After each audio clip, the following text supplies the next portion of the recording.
대통령인 동시에 내란숙이라는 이중의 정체성과 지위를 가지고 있는데 법적 지위를 최상목 씨는 첫 번째 것을 대행하라고 지금 헌법에 되어 있는데 그러네요. 두 번째 것을 대행하는 거예요. 예. 오래 걸려요. 오래 걸리죠. 이 내란 진압이 이 대선 조기 대선을 하는 경우에도 그 뒤까지 시간을 끌게 돼 그렇죠. 있어요. 예. 지금 내란 세력들이 지금 다 모든 권력 기관을 다 차지하고 있는 상황이기 때문에 그거 우리 이해해 줘야죠. 내란숙의 대행이라서 내란숙의 대행인데 그거를 해주면 어떡해. 내란숙의 대행 맞다. 맞습니다. 모든 것이 논리적으로 일관돼요. 그래서 우리가 물론 정치적으로 이거에 대해서 분개하고 화를 낼 수는 있겠으나 이성적으로 이해를 해보면 매우 일관되고 예측 가능한 행위를 하고 있다. 최상목은. 그래서 난 이주호가 좀 나으리라고 봐. 어떤 면에서요? 왜냐하면 국회도 겪어봤고 정치를 좀 해봐서? 약간 정치하는 사람이잖아요. 네. 아무래도 이제 융통성 면에서 똑같은 내란숙의 대행이라도 오히려 낫지 않나 최상목보다는 최상목은 최악인 것 같은데. 지금 아니 대통령 권한 대행이 헌법재판소의 결정을 대놓고 무시하는데 네네. 그거를 가만히 보고 있다는 것은 또 국회의 직무유기예요. 그 한덕수 씨도 국무총리 시절에는 자연스럽게 걸어 다녔거든요. 예, 예. 근데 대행이 딱 되더니 어깨에 철심이 딱 바뀌더라고. 어깨를 안 흔들고 이렇게 걸어 다니더라고. 최상목 씨도 딱 대행 되더니 어깨가 딱 고정됐어. 방탄차 타고 다니잖아요. 요새. 이게 이 인간들이 정말 확 막 이런 생각이 들 정도로 그렇게 그 위선적이고 기만적인 행위들을 하고 있어요. 왜 이렇게까지 하는 걸까요? 그게 공범이 많아서 그래요. 그러니까 이 사람들이 그 차이를 잘 모르는 것 같은데 박근혜 탄핵은 박근혜 대통령이 혼자 최순실하고 뭐 이렇게 문고리들 매치하고 이렇게 해서 자기들끼리 하면 안 되는 일을 한 게 적발이 돼서 탄핵을 당한 거잖아. 그러니까 공범이 없어요 여당에. 그러네. 근데 이 건은 사실 명태균 그런 문제부터 시작해서 대선 후보 시절부터 윤석열이 너무 많은 공범을 그 안에 만들어 놨어요. 살인 방화도 옹호할 거야. 내가 보기에는. 지금 그러고도 남을 정도의 태도예요 보면은 뭐든지 다 부인하고 있잖아요. 그러니까 점점 더 킴이라는 이 정당의 국회의원들 또는 이 핵심 당직자들을 포함해서 이 집단 전체가 범죄 조직화돼 가고 있는 거예요 지금. 그래서 증거를 인멸할 시간을 최대한 벌어야 돼요. 입장을 바꿔놓고 생각해봐. 이렇게 해서 막아진다고 생각을 안 해요 자기들도. 언젠가는 다 뚫릴 거라고 생각을 하지만 최대한 막으면서 증거를 인멸해야 돼요. 근데 저는 약간 생각이 다른데 말해도 돼요? 말해보세요 한 번만. 한 번만. 직무대행을 잘하고 있는 거 아니에요 최상목 씨가? 왜냐하면 네. 우리가 생각하기엔 대통령 권한대행이잖아요. 예, 예. 근데 이 사람 주관적으로는 내란숙의 권한대행이에요.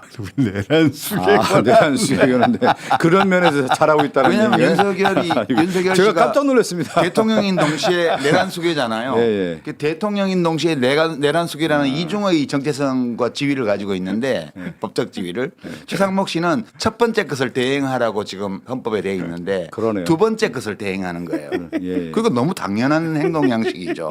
그걸 가지고 흥분하는 분들 저 잘 이해를 못 하겠고요. 근데 저는 여전히 흥분하고 있습니다. 근데 아니 근데 흥분은 우리끼리 하는데 민주당은 그다음에 어떻게 할 겁니까? 큰 숙제가 남아 있는 거 틀림없이 아니겠습니까? 존중한다는 말을 할 거거든요. 헌재 결정은. 그게 네. 진짜 나쁜 거지. 안 할 거면서 당장 존중한다는 말을 해놓고 아니 존중한다고 했는데 왜 이게 핑계를 미리 만들어 놓는 건데. 아니 근데 이제 최상목 권한대행도 이제 오랫동안 관료를 했고 지금 권한대행인데 우리나라의 헌법적 가치를 유지하느냐 안 하느냐에 대한 최종 판단을 헌법재판소가 하는데 헌법재판소의 결정을 그걸 무시했다라고 하는 것은 위헌적인 행동 아니겠습니까? 그러니까요. 그건 이 앞에 다 얘기했거든요. 다 얘기했으니까 위헌적 행동에 대해서는 그러면 우리는 민주당을 어떻게 할 거냐에 대한 고발하고. 이제 남아 있는 건데 탄핵합니까? 지도부는 어느 정도 좀 생각들을 좀 갖고 있는데 아. 의원님들의 입장을 들어봐야 하는데 의원님들도 지금 여러 고민이 많을 겁니다. 탄핵을 해야 된다라고 하는 것을 생각하는 의원님도 계시지만 예.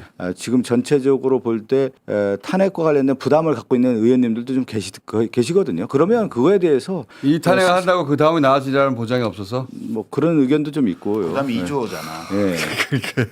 그 사람이 그 사람이라고 하는 부분이 가장 큰 거죠. 그 사람이 그 사람인 것보다 더 나쁜 네, 그런 상황이 또 올 네, 수도 있는 거고. 그런 것도 있어서 그럼 고발만 하고 넘어갈 그래서 수도 있고. 저희들이 그런 얘기를 많이 했거든요. 그러니까 전략적 인내를 넘어서 인고의 세월로 지금 가고 있다 다. 인동초. 예. 진짜 그렇거든요. 저는 인동초화되고 있는 겁니까? 오래 걸려요. 오래 걸리죠. 이 내란 진압이 이 대선 조기 대선을 하는 경우에도 그 뒤까지 시간을 끌게 돼 그렇죠. 있어요. 예. 지금 내란 세력들이 지금 다 모든 권력 기관을 다 차지하고 있는 상황이기 때문에 지금 최상목 대행은 내란 특검법도 거부했잖아요. 거부했죠. 이거는 국민의힘 요청사항이 거의 다 들어가 있는데. 다 받았죠, 저희들. 예. 예. 그래도 거부했잖아요. 예, 그러니까 그 위헌적인 요소가 있어서 그건 핑계였죠. 예. 합의가 안 돼서 다 거짓말이었던 거예요. 그냥 안 하는 거예요. 예, 맞습니다. 그 우리 이해해줘야죠. 내란 수계 대행이라서. 이 내란 수계 대행인데 그거를 해주면 어떡해? 내란 수계 대행 맞다. 맞습니다. 모든 것이 논리적으로 일관돼요. 그래서 우리가 물론 정치적으로 이거에 대해서 분개하고 화를 낼 수는 있겠으나 이성적으로 이해를 해보면 매우 일관되고 예측 가능한 행위를 하고 있다. 최상목은. 그러니까 저희들이 처음에 고민했던 것 중에 하나는 이제 한덕수 권한대행 할 때도 이란 전체를 밟을 것이다라고 예상이 됐지만 좀 기다려준 거거든요. 그 시간이 이제 상당히 우리에게 엄청난 힘든 시간이었고. 그렇죠. 근데 최상목 권한대 그 길을 또 걸어갈 것이다라고 봤는데 그거보다 지금 더 길게 버티고 더 있어요. 길게 버티고 있는 그런 상황이고 그렇다고 하면 또 최상목 다음에 이주호는 어떻게 했느냐 여기에 또 고민들이 많은 거죠. 이주호 이렇게 앞에 해서 잘려가는데 이주호라고 해준다는 보장은 절대로 없죠. 같은 길을 걸어간다고 봐야 되겠죠. 절대로. 예, 예. 그래서 그래서 난 이주호가 좀 나으리라고 봐. 어떤 면에서요? 왜냐하면 국회도 겪어봤고 정치를 좀 해봐서? 약간 정치하는 사람이잖아요. 네. 아무래도 이제 용통성 면에서 똑같은 내란 수계 대행이라도 오히려 낫지 않나 최상목보다는 최상목은 최악인 것 같은데. 최상목이 더 나을 거라고 생각했는데 근데 이제 더 그 나쁘잖아요. 국무회의에 그 12월 3일에 이제 한덕수와 최상목은 그 멤버였고요. 이주호 장관은 그날 회의에 참석하지 부담이 않았던. 많아서. 그 최소한 피의자는 아니거든요. 예, 지금. 예. 그러면 이제 내란 특검법이라든가 이런 부분에 있어서의 한덕수 그 권한대행이나 최상목 권한대행은 사실 이해 충돌의 문제가 있는 그렇죠. 건데 그런 자기도 면에서 이제 걸릴까봐 예. 그걸 막으려 했다. 예를 들면 내란 특검법 통과되면 수사 당장 최상목 권한대행 지금 얘기하신 것처럼 그 관료들이 지금 수사를 안 받고 있지 않습니까? 예, 관료들이 지금 전혀 수사를 안 받고 최상목 씨는 그 쪽지 받아서 나와가지고 1급 이상 비상회의 소집해서 예. 거기서 무슨 말을 했고 어떤 행동을 했는지가 그 핵심이죠. 지금 핵심이거든. 그렇죠. 예. 그래서 이제 그것 때문에 사실 내란 수계 대행이 된 그래서 거예요. 그 쪽지 못 봤다고 하는 거잖아요. 네, 맞습니다. 예. 이주호 씨는 쪽지 안 받았잖아. 그러니까 난 그 점에서는 어. 오히려 낫지 않나 그런 생각을 좀 그렇다고 해요. 이제 너무 낙관적으로 볼 필요는 없는데 그래도 아니, 이제 전혀 낙관하지 않습니다. 예, 전체적인 상황 관리 측면에서 봤을 때는 이제 오늘 상당히 큰 흐름의 또 하나의 어떤 분기점이라고 봐야 그건 되겠습니다. 확실하죠. 예. 예. 근데 여기서 지도부는 입장을 정했고 그건 지도부가 아마 완전히 입장을 정했다기보다는 지도부도 상당히 이제 고민이 많다는 얘기입니다. 지금. 고민이 많다. 예, 예. 예. 당장 탄핵하자는 여론이 나올 테지만 그것도 고민 포함해서 고민하고 있는 것이다. 그렇죠. 예. 그냥 탄핵 안 하면 직무유기죠. 예. 직무- 아니 대통령 권한 대행이 헌법재판소의 결정을 대놓고 무시하는데 네네. 그거를 가만히 보고 있다는 것은 또 국회의 직무유기예요. 제가 보기에는. 전원 탄핵해야 되는 거 아니야? 그래서 진짜로 국무위원들을 이거 언제 매번 이렇게 하고 있습니까? 노정면 의원이 아이디어를 냈던 한 번에 다 탄핵해버리는 것도 그거는 뭐 현실성은 좀 없는 것 같고요. 현실성은- 예. 혈성 하나씩 없긴 해도 돼요, 하지만 하나씩. 자 중요한 결정이 있으니까 잘 결정할 근데 겁니다. 헌재가 당에서. 풀어버릴 것 같아요. 예. 그냥 임시지 가처분 가지고 헌재가 풀어버리지 않겠는가. 네. 결국은 그 부분도 좀 한번 기다려 보시죠. 헌재 일이거든요. 이건 예, 또 예. 동시에 그래서 헌재가 자기 손으로 이 문제를 해결해버리지 않겠나. 그 최상목 권한대행이 사실은 이제 다음 주에 대정부 질문이 있거든요. 저희가 2월 임시국회 12, 13, 14 이제 나올 수밖에 없는 상황인데 지금 이런 형국에서 과연 또 최상목 권한대행이 대정부 질문을 나올 수 있겠느냐에 대한 부분도 있고 그동안에 나오죠. 지금 안 나왔거든요. 이번에도 안 나올 거예요. 안 나오겠죠. 예. 예. 그렇기 때문에 자기에 관련된 모든 내용에 대해서 사실은 두렵기 때문에 안 나오는 거거든요. 그럼요. 지난번에 현안 질의할 때도 긴급 현안 질의를 저희가 요청을 해서 최상목 권한대행에 대한 입장을 좀 들어보고 싶었는데 다 피했거든요. 할 말이 없잖아요. 최상목 씨 보면 알 수 있어요. 그냥 봐도. 아, 그냥 눈빛만 봐도 압니까? 권한 대행이라는 걸 알 수 있는 게 그 한덕수 씨도 국무총리 시절에는 자연스럽게 걸어 다녔거든요. 예, 예. 근데 대행이 딱 되더니 어깨에 철심이 딱 박히더라고. 어깨를 안 흔들고 이렇게 걸어 다니더라고. 최상목 씨도 딱 대행 되더니 어깨가 딱 고정됐어. 방탄차 타고 다니잖아요. 예, 요새. 이게 이 인간들이 정말 확 막 이런 생각이 들 정도로 그렇게 그 위선적이고 기만적인 행위들을 하고 있어요. 일단 전화가 안 되는 거잖아요. 전화가 이제 그 전에는 예를 들어서 직접 전화할 수가 있는 상황인데 지금은 전화가 직접 전화가 안 되는 아, 거니까. 전화 안 받아요. 예. 아니 그 밑에 있는 분들하고 이제 통화하게 되는 거니까. 방탄차 타고 다니고. 예. 저희 자기 대통령인 줄 알아요. 예, 보니까. 그리고 아무래도 최상목 권한대행의 이제 스탠스라고 하는 것이 국민의힘에 있는 주요 인사들과 그동안에 같이 길을 걸어왔고 지금 권한대행에서도 그들의 영향을 받을 수밖에 없는 상황으로 놓여 있는 것이 가장 결정적인 그 결정에 있어서의 그 사람의 입장이 그대로 드러나는 거 아닌가 그런 싶어요. 의리는 있는 것 같지 않고요. 예. 그냥 자기가 그 피의자이기 때문에 자기 생존 본능이요? 예, 자기 이익을 위해서 저러는 거예요. 무슨 그 제가 볼 때는 그게 무슨 그 명분이 있거나 이런 게 아니고요. 그냥 자기 일을 지키려고 그러는 거예요. 그러니까 이해해줘요. 아니 내란숙의 대행으로 제가 예. 가서 말씀드리겠습니다. 최상목 내란숙의 권한대. 네, 감사합니다. 윤석열 대통령이 이재명 대표를 계속 죽이려고 그랬어요. 검찰권을 동원해서 정치 현장에서 말살 내버리려고 했어요. 민주당에서 누군가가 대통령이 되어가지고 그대로 해줬으면 좋겠어요. 윤 대통령이 이재명 대표에게 한 것처럼 야당이 될 거 아니에요. 국힘당은 야당의 주요 인사들, 대통령 후보가 됐던 사람들의 모든 생활을 탈탈 털어서 우리 시장님 같으면 관용차 사용 내역이라든가 법인카드 사용 실적이라든가 싹 다 뒤져서 유죄가 나건 상관없이 기소할 수 있는 모든 것을 다 기소해서 일주일에 3번, 4번씩 법정에 출입하게 만들고 그 사람을 향해서 저거 봐. 저 사람은 사법 리스크가 있어. 이재명 대표를 사법 리스크가 있는 정치인이라고 얘기하는 그 모든 사람은 윤석열 대통령이 대통령의 권한을 가지고 검찰을 동원해서 그를 정치적으로 제거하려고 했던 집요한 시도에 대해서 그 모두를 정당하다고 인정하는 거예요. 아, 저 뒤가 하이라이트인데 저렇게 말했으면 홍준표 시장이 뭐라고 할까 되게 궁금했거든요. 그럼 안 되지. 근데 그렇게 해왔잖아. 그러니까. 그리고 그렇게 해온 대통령을 다 지지했잖아, 자기들이. 그러니까. 왜 자기들은 당하면 안 돼? 근데 홍준표 대구시장도 그렇고 국민의힘 대응이 박근혜 때와는 완전히 달라요. 예. 그때는 내란과 지금 비교해보면 비교도 안 되는 뇌물죄였는데 국정농단에는 죄는 따로 없으니까 그때는 잘못했다 살려는 달라 이 정도 스탠스였거든요. 근데 지금은 이 어마어마한 내란을 저질러 놓고도 군의 중간 간부들이 어차피 내 지시를 따르지 않을 걸 알았어. 의원이 아니야 요원이야 이런 머저리 같은 말을 하는데 동시에 법원을 부셔버리고 헌재 판결 나도 우리는 안 따를 거 인정하지 않아. 왜 이렇게까지 하는 걸까요?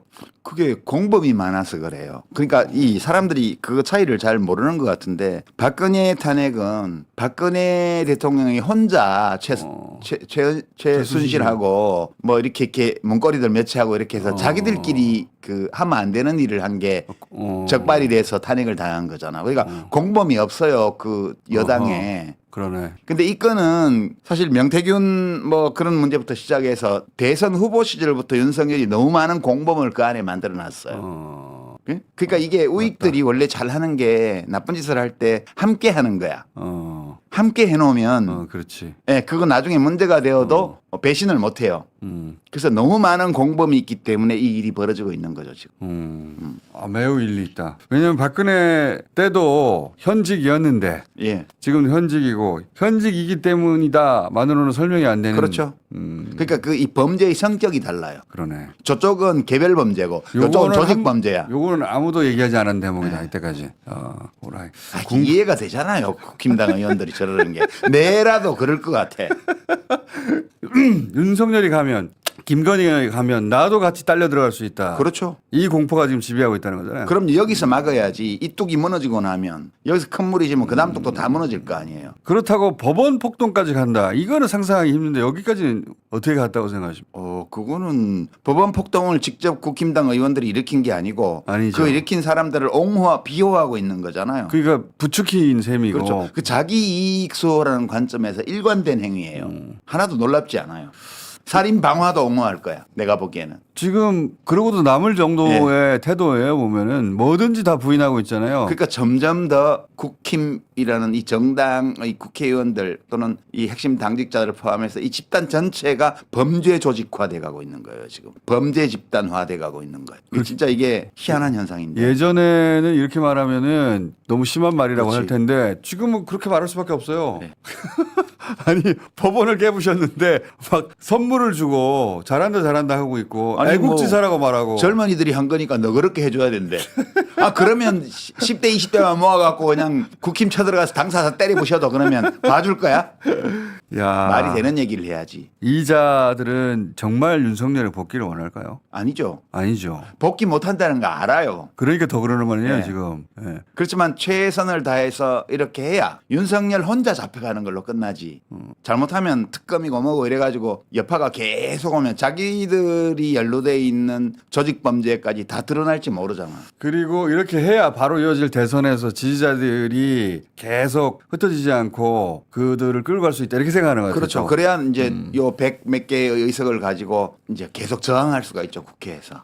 지금 이제 탄핵이 인용되고 나면 국민의힘당이 믿을 수 있는 거는 108석의 의석밖에 없잖아요. 아무것도 없잖아요. 그러니까 그걸 결석을 유지해야 되는 거지. 지금. 지지자들. 그래서 다 이해가 돼요. 내라도 그럴 것 같아. 근데 지금 이런 상황에서도 여전히 지지한다는 사람은 지도의 강도가 강할수록 다 오른쪽 끝에 있단 말이죠. 근데 지금 끝이 아니에요. 내가 보기에는 한 25% 돼요. 그러니까 이 오른쪽 끝에 있던 사람들이 점점 커지는 거 아닙니까? 극우화가 되고 있는 거지 말하자면. 그 과정은 이미 상당 기간 동안 진행돼 버렸다. 예. 그러니까 지금 그 전에 돌이켜 보면 박근혜 대통령 시절에 콘크리트 지지층이란 말이 유행했잖아요. 그걸 35%로 봤어요. 각종 선거나 여론조사에서 나타나는 무슨 일이 거 있어도 지지하는. 예. 근데 그게 그 국정농단과 탄핵을 거치면서 많이 무너진 것 같지만 5% 무너졌습니다. 5%. 조금 줄었어요. 맞아요. 예, 5% 무너진 게 그 탄핵 전과 탄핵 후에 국회의원 의석수의 차이를 갖고 온 거예요.